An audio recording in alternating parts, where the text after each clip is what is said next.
So financial planning start करू. First exercise direct मी सांगतो, एकदम सिम्पल आहे. First question, Alka spends 90% of the money that she receives every month and saves ₹120. म्हणजे काय म्हटलेलं आहे, Alka spends 90% of the money and saves ₹120. So 90% spend करते, तर सेव्ह किती पर्सेंट करते? 90% जर स्पेंड होत असेल तर सेव्हिंग किती पर्सेंट असेल? समजा एखाद्या क्लासमधले 90% मुलं पास झाले, तर किती पर्सेंट नाही झाले पास? 4%. किती? 10%. पर्सेंटमध्ये काय असतं? Out of 100. तर जर आपण म्हणतो की 90% मुलं पास झाले, तर याचा अर्थ उरले किती? 100मधून 90 मायनस करतो, म्हणजे 10% पास नाही झाले. समजा आपण म्हटलं की एखाद्या पिकनिकला स्कूलच्या 70% मुलं गेले, तर किती पर्सेंट नाही गेले? 100मधून मायनस केल्यावर आपल्याला कळतं 30% नाही गेले. मग सिमिलरली जर अलका जी आहे जी 90% जर स्पेंड करते, 90% spends, so she saves 10% is saving. बरोबर, फक्त 10% सेव्ह करते, जे किती होतात रुपयामध्ये? Which is 102 rupees. Yes, thank you. Which is 120 rupees. How much money does she get monthly? मग पगार किती आहे, इन्कम किती आहे महिन्याचा? ठीक आहे. सो आपण म्हटलं let her income be, monthly income be X rupees. Let her monthly income be X. मग आता 10% of X is equal to saving. बरोबर आहे का हे? Alka spends 90% of the money she receives every month. That means her saving is 10% every month. बरोबर आहे का? 10% of किती आहे मंथली पगार? X. तेवढं तिचा सेव्हिंग आहे. मग सेव्हिंग किती रुपये आहे बरं पण? 120. So 10% means 10/100 of means into X is equal to 120. Doubt आहे? 0 कटला, हा 10 इकडे येऊन डिवाइडचा मल्टिप्लाय झाला. So X equal to 120 multiplied by 10. So X is 1200. So therefore her monthly income is 1200 rupees. Doubt? पक्का? चल next question.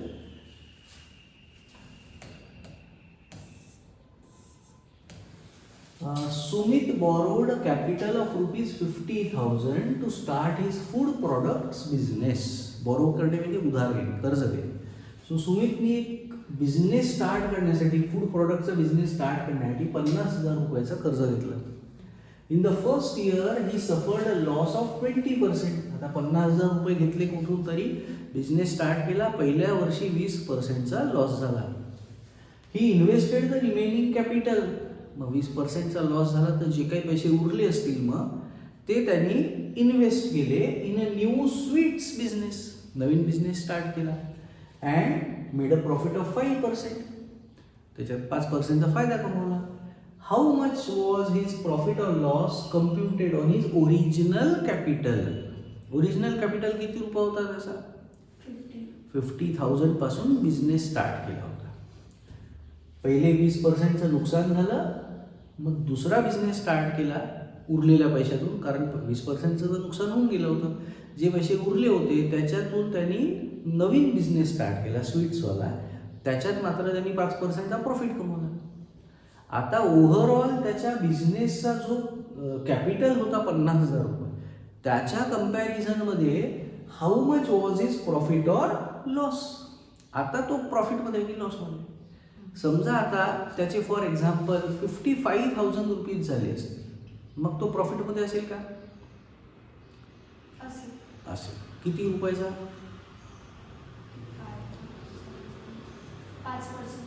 5,000 रुपयाचा, बरोबर. कारण 50,000ची इन्व्हेस्टमेंट आहे. आता जर त्याच्याकडे 55,000 असतील तर त्याच्याकडे 5,000चा फायदा आहे. आणि जर समजा आता 40,000 असेल त्याची कॅपिटल, तर मग त्याला 10,000चा लॉस. तर आपल्याला सगळ्यात पहिले काय करावं लागेल की बिझनेस स्टार्ट केला 50,000नी. सगळ्यात पहिले काय झालं, जो काही त्यांनी कॅपिटल लावला होता त्याच्यावर त्याला 20%चा लॉस झाला. तर किती रुपयाचा लॉस झाला पहिले हे काढू. So Sumit suffered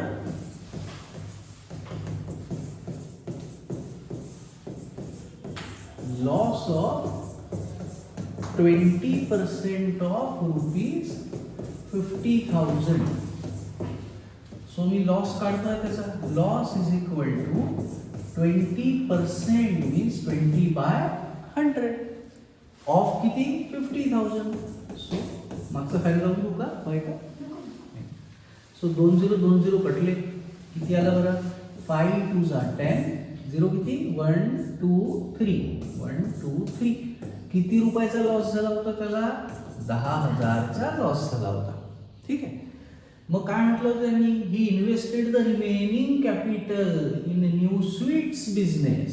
so therefore now he invested. आता किती रुपये इन्व्हेस्ट केले मग त्यांनी, 40,000 रुपये. 40,000 rupees in new sweets business.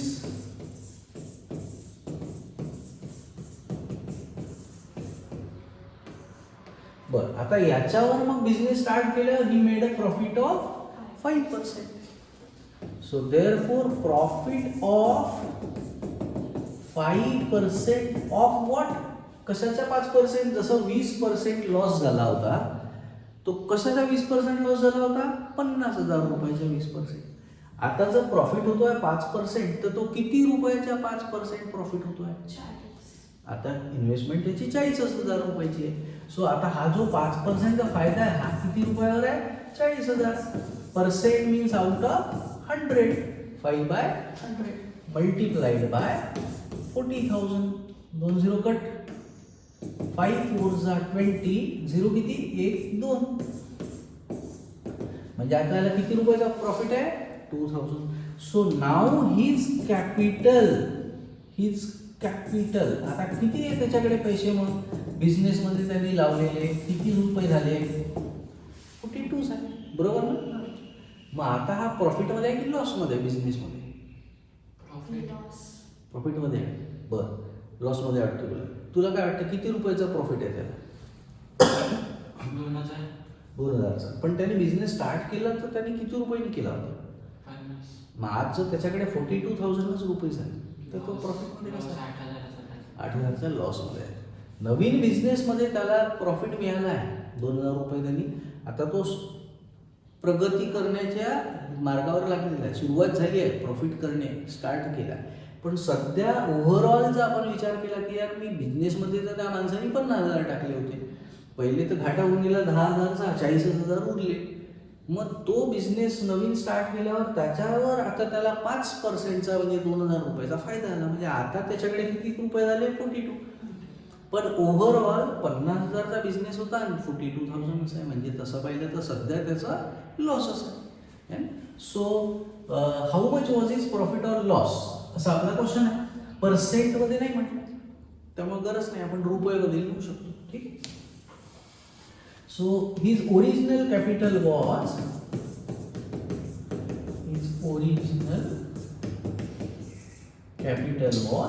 50,000. So therefore loss is equal to 50,000 minus 42,000, that is 8,000 rupees. Confusion? पक्का? नेक्स्ट क्वेश्चन बेटा. Nikhil spend 5% of his monthly income on his children's education. त्याची जी काही इन्कम होती, सो 5% कशावर जायचा, एज्युकेशनवर जायचा. 5% खर्च व्हायचा मुलांच्या शिक्षणावर. इन्व्हेस्टेड 40% इन शेअर्स, 40% त्याचा खर्च नाही व्हायचा, इन्व्हेस्ट करायचा, शेअर्स घ्यायचा. डिपॉझिटेड 3% इन बँक, 3% तो बँकमध्ये टाकायचा. And use 40% for daily expense. So 40% daily एक्सपेन्सेसमध्ये खर्च व्हायचा. बरं, he was left with a balance of 19,000. मग उरले किती आता? 90. हे सगळे तर डिपॉझिट झाले किंवा कुठे आपण खर्च केले. यातले काही पैसे एज्युकेशनवर खर्च झाले आहे, रोजच्या खर्चावर आपले झालेले आहे, डेली एक्सपेन्सेस काही आपण जमा केलेले. आता घरी त्या माणसाकडे ही was left with a balance of 19,000. तर पहिले मी टोटल इन्व्हेस्ट आणि खर्च किती केले पर्सेंट ते काढतो. त्यांना मी ॲड करतो किती येतं पहा.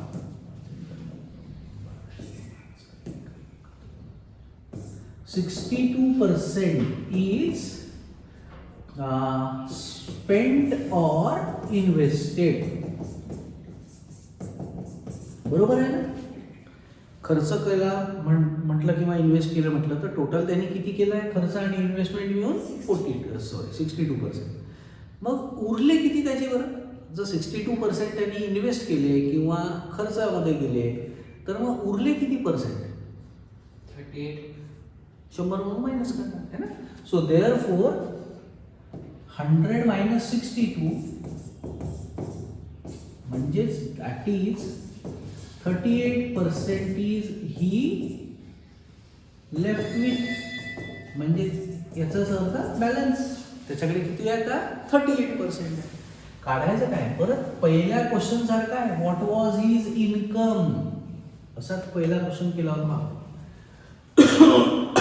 90% खर्च करतो म्हणजे 10% सेव्ह करतो, जे की किती रुपये आहे? 120.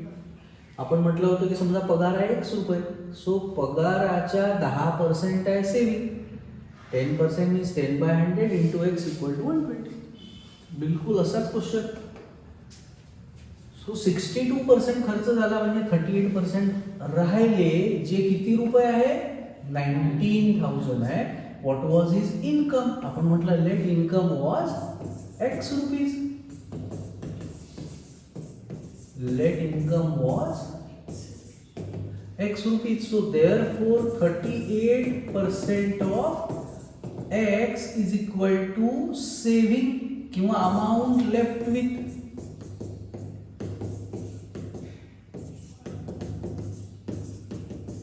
बरोबर आहे का? So 38% means 38/100 of means into x is equal to किती रुपये राहिले होते त्याच्याकडे? 19,000. x काढण्यासाठी हे 0 इकडे कटत नाही हा, मध्ये इक्वल टू साइन. हा 100 डिवाइडचा इकडे मल्टिप्लाय होतो आणि मल्टिप्लायचा 38 इकडे डिवाइड होतो. 19 1 जा 19, 19 2 जा 38. 3 0 तसेच. 19 1 जा 19, 19 2 जा 38.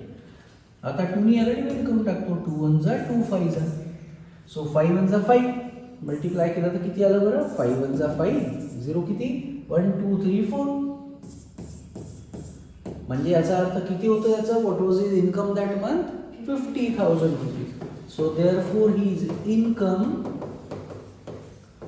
Was rupees 50,000.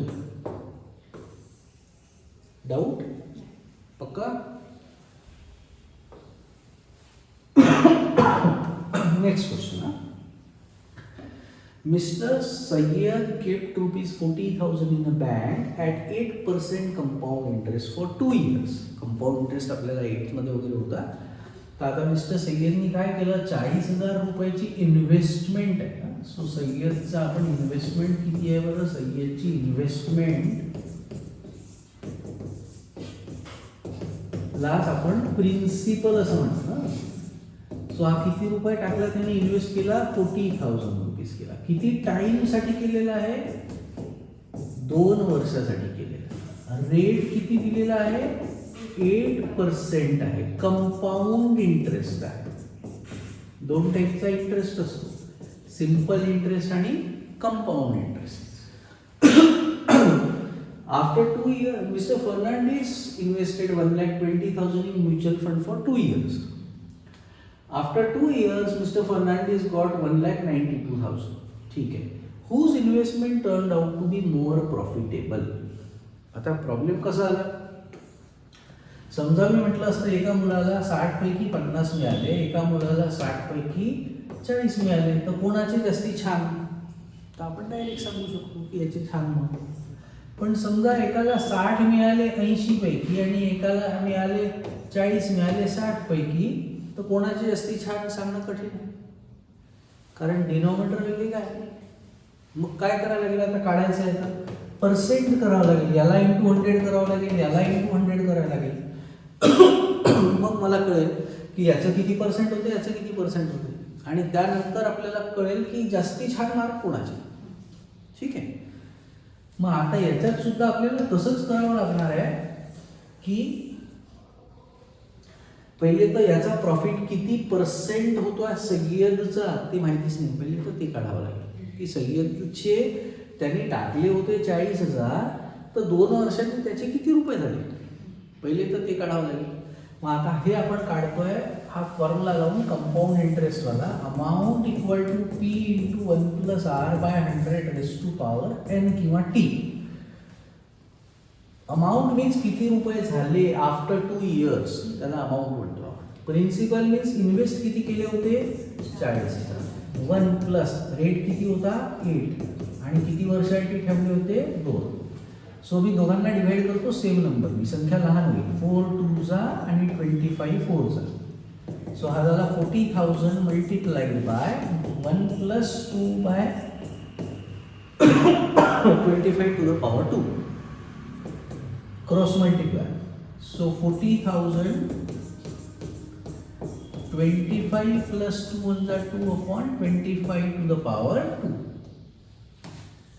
सो आता याला सॉल्व केलं, 40,000 27 upon 25 to the power 2. So हा आला 40,000 multiplied by 27 by 25 into 27 by 25. Doubt असेल तर सांगा. ओके. 25 ने याला डिवाइड करतो, 16 येतं, 25 16 चा 400. सोबत 0 किती राहिले 2. आता पुढचा परत दोघांना मी 5 ने डिवाइड करतो. 5 5 चा आला हा, याला 5 ने केला 320 आला. 5 ने याला डिवाइड करून टाकतो परत, 5 1 जा 5 64. सो 64 इंटू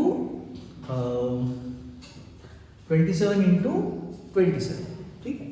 सो हे आपलं फायनल आन्सर राहील या सय्यदचं की किती रुपये झाले. So 64 into 27 into 27. So multiply करून टाकतोय.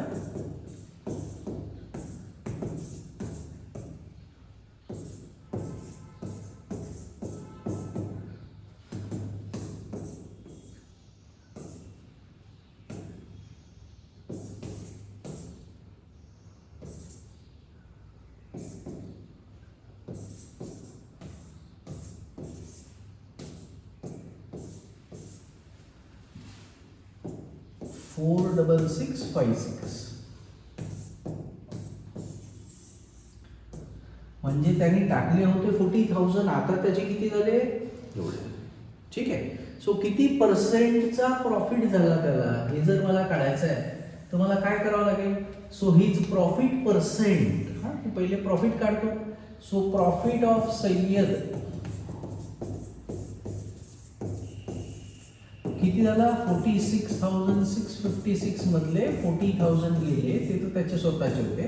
6,656 रुपीजचा प्रॉफिट आहे, बरोबर आहे का. पर्सेंट प्रॉफिट काढायचं आहे मला, तर फॉर्म्युला आहे प्रॉफिट अपॉन CP इंटू 100. आता इथे कॉस्ट काय आहे बरं, किती रुपयावर एवढा रुपयाचा फायदा केला त्यांनी, त्याची इन्व्हेस्टमेंट किती रुपयाची होती 40,000ची होती, बरोबर ना. 40,000 वर 6,656 चा प्रॉफिट आहे. पर्सेंटसाठी इंटू 100. डाऊट आहे. 2 0 कॅन्सल, या 2 0 सोबत दोघांना 2 ने डिवाइड करू शकतो. 4 जातो का 4 पण जातो. 4 याला डिवाइड केलं 100 आलं, 4 याला डिवाइड केलं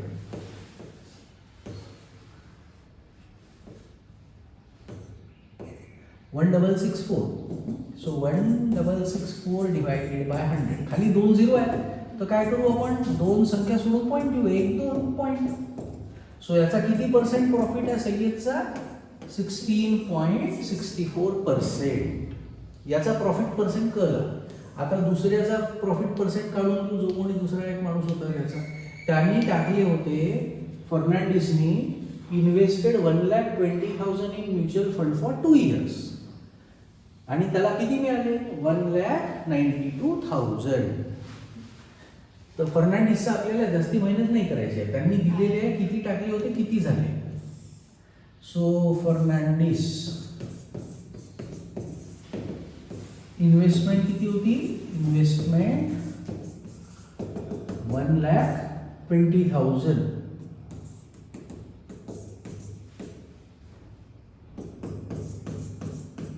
आणि आता अमाऊंट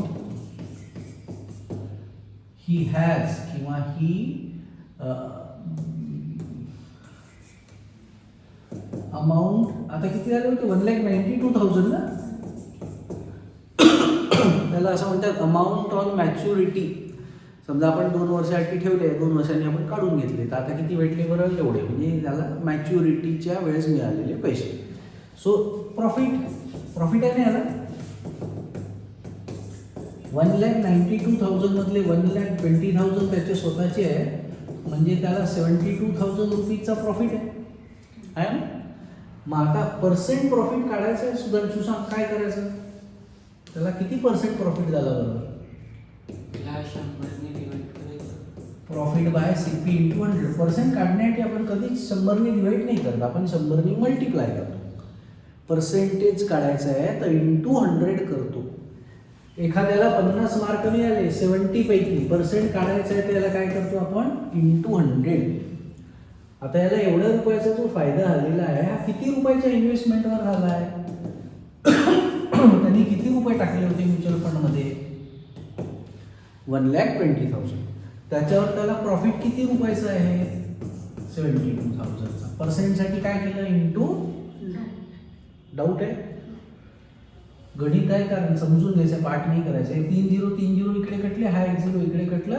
12 म्हणजे 12, 12 6 जा 72, 6 इंटू 10 किती पर्सेंट झाला, 60% प्रॉफिट.